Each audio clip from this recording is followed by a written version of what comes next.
एक गरीब लड़की नूर मगर बहुत खूबसूरत थी। एक वीरान हवेली में अकेले काम कर रही थी। उस हवेली में एक जिन्न कई 100 साल से किसी खूबसूरत लड़की की तलाश में था। जिन्न ने नूर को दौलत का लालच दिया और उसकी मोहब्बत में सब कुछ भूल बैठा। जो उसने उस मासूम लड़की के साथ किया उसे देखकर आपकी रूह कांप जाएगी। ये कहनी है नूराबाद के एक पुराने मिट्टी के घर में रहने वाली नूर की जिंदगी किसी परी जैसी नहीं थी। उसके चेहरे पर मासूमियत और आंखों में रोशनी तो थी, लेकिन हालात ने उसकी मुस्कुराहट चुरा ली थी। उसका हर दिन एक जद्दोजहद था। बीमार माँ की देखभाल, खाली बर्तन, टूटी हुई छत और दिल में पलती उम्मीद की लौ। नूर की माँ फातिमा बीबी एक नेक दिल औरत थी, मगर पिछले 4 सालों से बीमार बिस्तर पर पड़ी थी। शरीर जर्जर, दवा के पैसे नहीं और कोई करीबी रिश्तेदार पास भी नहीं आता था। घर के खर्च का कोई जरिया नहीं था। कई रातें यूं ही भूखे पेट गुजर जाती, मगर नूर कभी भी अपने रब से शिकवा न करती। हर सुबह नूर फजर की अजान पर उठती, अपने पुराने से जानामाज पर सजदा करती, फिर कुरान पाक की तिलावत करती। उसकी दुआओं में एक ही इल्तिजा होती, या अल्लाह मेरी माँ को शिफा दे और हमें हलाल रोजी का जरिया अता फरमा। गांव में बहुत से लोगों ने उसे बुरे रास्तों की सलाह दी। कुछ ने शादी का लालच दिया तो कुछ ने नौकरानी बनाने की पेशकश। बट नूर हर बार सिर्फ एक जवाब देती, मेरे रब ने जो लिखा है वही बेहतर है, मैं अपना सब्र नहीं बेच सकती। फिर एक दिन गांव की एक बूढ़ी औरत ने उसे बताया कि जंगल के किनारे एक वीरान हवेली है जहां सालों से कोई टिकता नहीं, मगर अब मालिक लोग शहर में हैं और वहां काम करने वाले की जरूरत है। मेहनत का अच्छा पैसा मिलता है। नूर ने माँ की आंखों में झांक कर देखा, कमजोरी, दर्द और बेबसी। उसने फैसला कर लिया, अगर हवेली में शैतान भी हो तो अल्लाह की कलमा और तिलावत के साथ जाऊंगी। माँ से इजाजत ली, 2 रोटी और कुरान की छोटी किताब झोली में डाली और निकल पड़ी एक ऐसे रास्ते पर जहां उसके सब्र और ईमान की सबसे बड़ी आजमाइश होने वाली थी। जिस हवेली की तरफ नूर रवाना हुई थी उसका नाम था शमसी हवेली, जो कभी जमींदार नवाब जैनुल आबिदीन शमसी की रिहाइश हुआ करती थी। लगभग 100 साल पहले ये हवेली गांव की सबसे आलीशान इमारत थी। संगमरमर की दीवारें, बड़े बड़े झूमर, बाग बगीचे और फव्वारे। नवाब साहब बहुत अमीर थे, मगर उनकी एक ही औलाद थी, एक लड़की, जुलेखा। कहते हैं कि जुलेखा बेमिसाल हुस्न वाली मगर बहुत घमंडी थी। एक दिन उसकी शादी एक शरीफ मगर गरीब लड़के से तय हुई जिसे वो पसंद नहीं करती थी। उसी रात जुलेखा ने खुद को हवेली के सबसे ऊपरी कमरे में बंद कर लिया और सुबह उसकी लाश झूमर से लटकी हुई मिली। मगर अजीब बात यह थी कि उसके चेहरे पर गुस्से की शिकन थी, जैसे वो मरने के बाद भी किसी से नफरत कर रही हो। उसके बाद उस हवेली में अजीब घटनाएं होने लगी। नौकर चाकर गायब होने लगे, कुछ पागल हो गए, कुछ बड़बड़ाते हुए जंगलों में भटकते पाए गए। गांव के बुजुर्ग बताते हैं कि हवेली की दीवारों में किसी ने काले इल्म का सहारा लेकर जिन्नात को कैद किया था, जो अब आजाद घूमते हैं। कई लोगों ने दावा किया कि रात के वक्त हवेली से किसी लड़की की रोने की आवाजें आती हैं। कुछ ने झरोकों से किसी सफेद लिबास वाली औरत को देखे जाने की बात कही। गांव में बच्चे हवेली के पास जाने से डरते थे और बड़े लोग दूर से ही सलाम करके गुजरते थे। कहते हैं जो भी वहां काम करने गया ज्यादा दिन नहीं टिक सका। कुछ ने डर के मारे छोड़ दिया और कुछ हमेशा के लिए गायब हो गए। लेकिन नूर ने जब ये सब सुना तो सिर्फ एक बात कही, अगर ये हवेली जिन्नों की है तो मेरा रब भी रब्बुन्नास, मलिकिन्नास, इलाहिन्नास है। और इसी यकीन के साथ वो उस हवेली के फाटक से अंदर दाखिल हुई, जहां दीवारों की दरारों में वक़्त छुपा हुआ था और हवाओं में जुलेखा के शिकवे अब भी गूंजते थे। शमसी हवेली की दीवारों में बसी वह अदृश्य साया कोई आम जिन्न नहीं था। उसका नाम था कामिल, और वह न तो पूरी तरह से जिन्न था, न ही पूरी तरह इंसान। वह उन रूहानी जिन्नों में से था जो पहले इबादत गुजार और फरिश्तों की तरह पाक हुआ करते थे। उसका रिश्ता अल्लाह से गहरा था और वह जन्नत में दाखिल होने वाले जिन्नात की फहरिस्त में था। मगर सैकड़ों साल पहले एक इम्तिहान ने उसे तोड़ दिया। कामिल को एक इंसानी लड़की से रूहानी मोहब्बत हो गई थी। उस मोहब्बत में वह इतना डूबा कि जब वह लड़की किसी और से निकाह कर ली तो कामिल ने अपने रब से शिकायत कर दी, तूने मेरे दिल में इश्क डाला, फिर उसे मुझसे दूर क्यों किया। यह शिकवा उसे रूहानी जिन्न की रूह से निकालकर दुनियावी मोहब्बत में डूबे इब्लीस की सरहदों तक ले गया। वह तड़पते हुए उस हवेली में आया जहां जुलेखा की नफरत और मौत की बद्दुआ से हवेली की दीवारें पहले ही शैतानी ताकतों से भर चुकी थी। वहां कामिल सालों तक अकेला भटकता रहा, एक ऐसी रूह जो मोहब्बत के नाम पर टूटी हुई थी। जब नूर पहली बार हवेली में दाखिल हुई तो उसकी आवाज, उसकी तिलावत, उसका सब्र, ये सब कामिल के उस टूटे हुए वजूद में सुकून की तरह उतरने लगे। वो हर रोज छुपकर उसे देखता, जब वह माँ के लिए तसब्बह पढ़ती, जब वह झाड़ू लगाते वक्त कुरान की आयतें बुदबुदाती, जब वह रात में आंसुओं के साथ दुआ मांगती। कामिल के लिए ये कोई आम लड़की नहीं थी, ये मोहब्बत जिस्मानी नहीं थी, बल्कि उसके रूह के उस खाली हिस्से को भर रही थी जो सदियों से तन्हा था। मगर एक जिन्न का इंसान से इश्क, और वो भी अल्लाह की बंदी से, क्या यह मोहब्बत पाक थी या फिर से एक गुनाह की शुरुआत? कामिल खुद इस उलझन में फंसा हुआ था, मगर इस बार वो मोहब्बत को पाने के लिए हर हद पार करने को तैयार था। मगर नूर के लिए नहीं, बल्कि खुद को मुकम्मल महसूस करने के लिए। और यहीं से शुरू हुआ एक ऐसा सफर जहां मोहब्बत और मखलूकात का फर्क मिटने लगा। शम्सी हवेली में नूर को आए कुछ ही दिन हुए थे, लेकिन कामिल की दीवानगी हर रोज बढ़ रही थी। वो हर लम्हा उसे देखता, उसके आसपास रहता, मगर दिखाई कभी न देता। उसके इश्क का तरीका अजीब था, नूर को डराना नहीं, बल्कि मोहब्बत और राहत के जरिए झुकाना। एक रात जब नूर माँ की दवाई खरीदने के लिए रो रही थी, तभी अलमारी का दरवाजा अपने आप खुला और एक थैली जमीन पर गिरी। उसमें सोने के सिक्के थे। नूर सहम गई, वो समझ गई कि यह इंसानी कर्म नहीं। डरते हुए कुरान की तिलावत शुरू कर दी, मगर सिक्के वहीं पड़े रहे। उसी रात उसे सपने में एक आवाज आई, ये तेरे लिए है नूर, बस तेरा हाँ चाहिए। तुझे और तेरी माँ को जिंदगी भर कोई तकलीफ नहीं होगी। नूर की आंखें खुली और उसने उसी वक्त सजदा किया, या रब्बी, मुझे तेरा दिया हुआ सब्र और फक्र ही काफी है। मुझे किसी नजरी हिफाजत की जरूरत नहीं। मुझे तेरा सहारा चाहिए, न कि किसी जिन्न का एहसान। अगले दिन हवेली की दीवारें महकने लगी।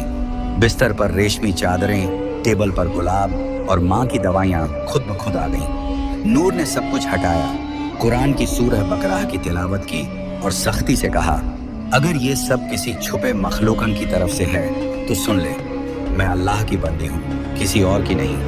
ये पहली बार था जब कामिल को किसी इंसान ने इतने सब्र, यकीन और खुददारी से इनकार किया। वह तिलमिला गया, मगर नूर की दुआओं की ताकत से पीछे हट गया। उस रात नूर ने माँ के पैरों पर हाथ रखकर दुआ मांगी, या अल्लाह, तू गरीबों का मददगार है, तू मेरा और मेरी माँ का भी रब है। अगर तू चाहे तो बिना किसी जिन्न या इंसान के मेरी मुश्किलें दूर कर सकता है।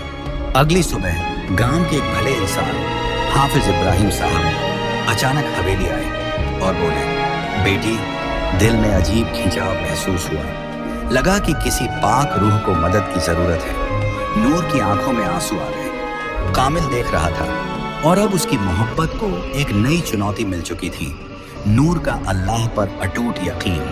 हाफिज इब्राहिम जब हवेली पहुंचे तो नूर ने उन्हें पूरी बात बताई। सोने की थैली, सपनों में आवाजें, रेशमी चादरें और माँ की दवाइयाँ। हाफिज साहब गहरी सांस लेते हुए बोले, बेटी नूर, तू जिस इम्तिहान से गुजर रही है वो सिर्फ तेरी नहीं, हर उस मोमिन की कहानी है जो तवक्कुल का असली मतलब नहीं समझता। याद रखो, जो अल्लाह पर भरोसा करता है, अल्लाह उसके लिए काफी है। फिर उन्होंने समझाया कि तवक्कुल का मतलब सिर्फ दुआ करना नहीं, बल्कि यह यकीन रखना है कि मदद सिर्फ वहीं से आएगी जहां से कोई देख भी नहीं सकता, सिर्फ अल्लाह की तरफ से। नूर ने आंसुओं के साथ सिर हिलाया।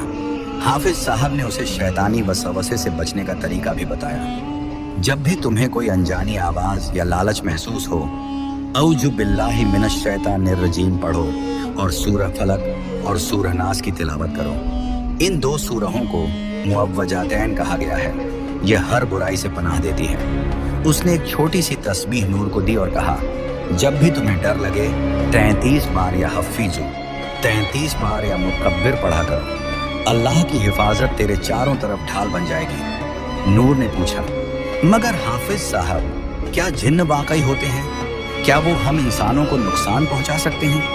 हाफिज साहब मुस्कुराए और बोले, हाँ, जिन्न का वजूद कुरान से साबित है। सूरह अल जिन्न पूरी की पूरी जिन्नों के बारे में है। नबी पाक ने भी जिन्नों को दावत दी थी और उन्हें कुरान सुनाया था, मगर जो जिन्न शैतान की राह पर होते हैं वो इंसानों को वसवसे और धोखे से गुमराह करते हैं। फिर उन्होंने हदीस सुनाई, शैतान इंसान की रगों में खून की तरह दौड़ता है, मगर जिक्रुल्लाह उस शैतान को निकाल देता है। उस दिन के बाद नूर ने हवेली के हर कमरे में सूरह बकरह की तिलावत शुरू कर दी। कामिल हर रोज ये सब सुनता, उसका दिल जलता, मगर अजीब तरह से सुकून भी महसूस करता। उसे पहली बार एहसास हुआ कि नूर की मोहब्बत पाने के लिए उसे नूर के रब से टकराना नहीं, बल्कि उसके रब को समझना पड़ेगा। गांव नूराबाद की मस्जिद के पास एक पुरानी नीम के पेड़ की छांव में बैठा एक बुजुर्ग अक्सर तस्बीह घुमाता रहता था। उसका नाम था हाफिज इब्राहिम।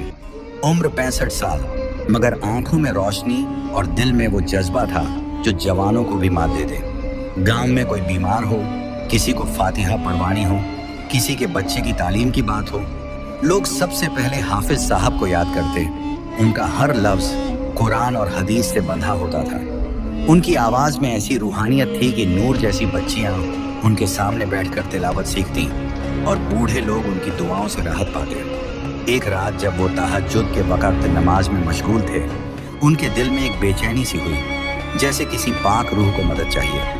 उन्होंने उसी वक्त साजो सामान समेटा, कुरान पाक और रूहानी किताबें उठाईं और हवेली की तरफ रवाना हुए। नूर उन्हें देखकर चौंकी। जब उसने अपनी हालत बयान की तो हाफिज साहब ने उसके सिर पर हाथ रखते हुए कहा, बेटी, तू मोहब्बत और शैतान के वसवसों के बीच फंसी है, मगर याद रख, अल्लाह की रजा से बढ़कर कुछ नहीं। उन्होंने हवेली के हर कमरे में सूरह बकरह, आयतुल कुर्सी और सूरह जिन्न की तिलावत शुरू कर दी। हाफिज साहब ने एक पाक पानी से भरी शीशी दी, जिस पर उन्होंने 41 बार सूरह फातिहा और सूरह इखलास पढ़ी थी। उन्होंने कहा, इस पानी को हर कमरे में छिड़क देना और रात में सूरह नास, सूरह फलक और आयतुल कुर्सी जरूर पढ़ना। ये जिन्न की आग को ठंडा करती है। कामिल, जो दीवारों के पीछे से सब देख रहा था, पहली बार खुद को कमजोर और डगमगाता हुआ महसूस करने लगा। उसके लिए ये सिर्फ एक हाफिज नहीं, बल्कि एक रूहानी योद्धा था, जो सिर्फ अल्फाज नहीं, कलामुल्लाह की रोशनी से लड़ रहा था। हाफिज इब्राहिम अब नूर की निगरानी में थे। वो उसे सिर्फ जिन्न से नहीं, बल्कि हर उस रास्ते से बचाना चाहते थे जो उसे अल्लाह से दूर कर सकता था।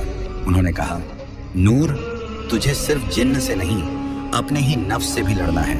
मोहब्बत की आग तभी रोशनी बनती है जब उसमें अल्लाह की रजा शामिल हो। और अब हवेली में एक तरफ कामिल का इश्क बढ़ता जा रहा था और दूसरी तरफ हाफिज इब्राहिम की दुआओं और कुरान की रोशनी से हवेली बदलने लगी थी। हवेली के अंदर जिन्न और इंसान के बीच एक खामोश जंग चल रही थी। मगर उस हवेली से दूर गांव की कच्ची झोपड़ी में एक औरत, एक माँ, अपने रब के सामने झुकी हुई थी।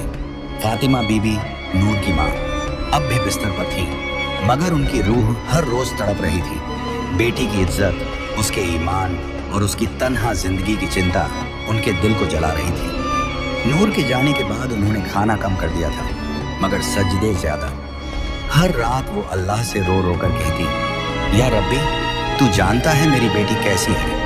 वो तेरी राह पर है, तेरी किताब से मोहब्बत करती है और मैंने उसे तुझी पर छोड़ा है। तू उसे किसी गुमराही, किसी जिन्न, किसी इंसानी या शैतानी ताकत से बचा लेना। एक रात जब हवेली में नूर कुरान पढ़ रही थी और कामिल दीवार की ओर से उसे देख रहा था, तभी उसे एक अजीब रूहानी कंपन महसूस हुआ, जैसे कोई नामालूम रोशनी हवेली में दाखिल हो गई हो। कामिल पीछे हटा और पहली बार उसे घुटन महसूस हुई। उस घड़ी में गांव की उसी झोपड़ी में फातिमा बीबी सजदे में थी और कह रही थी, या अल्लाह, अगर मेरी बेटी की हिफाजत के लिए मेरी जिंदगी चाहिए तो तू मुझे उठा ले, मगर उसे हर बुराई से बचा ले। उनकी ये दुआ आसमानों को चीरती हुई अर्श तक पहुंची। कहते हैं, माँ की दुआ अगर सच्चे दिल से निकले तो वो तकदीर भी बदल सकती है। और उस रात कामिल को एहसास हुआ कि नूर अकेली नहीं है। वो उस माँ की दुआओं की हिफाजत में है जिसे अल्लाह से सीधा रिश्ता है। अगले दिन नूर को हवेली की एक खिड़की से सफेद रोशनी सी दिखी और दिल में एक अजीब सुकून। वो समझ गई, उसकी माँ ने जरूर दुआ की होगी और रब ने जरूर सुनी होगी। उसने कुरान की एक आयत दोहराई, उज्कुरूनी अज़्कुरकुम, तुम मुझे याद करो, मैं तुम्हें याद करूंगा। नूर के बार बार इनकार और अल्लाह के नाम से पनाह मांगने से कामिल की मोहब्बत धीरे धीरे दर्द में और फिर जुनून में बदलने लगी थी। पहले वो नूर के आसपास रहकर बस सुकून महसूस करता था, अब उसे उसकी हर बात में अपनी तौहीन महसूस होने लगी। मैंने उसे सब कुछ देना चाहा, अमीरी, राहत, उसकी माँ की शिफा तक, और उसने मुझे ठुकरा दिया सिर्फ इसलिए कि मैं जिन्न हूँ।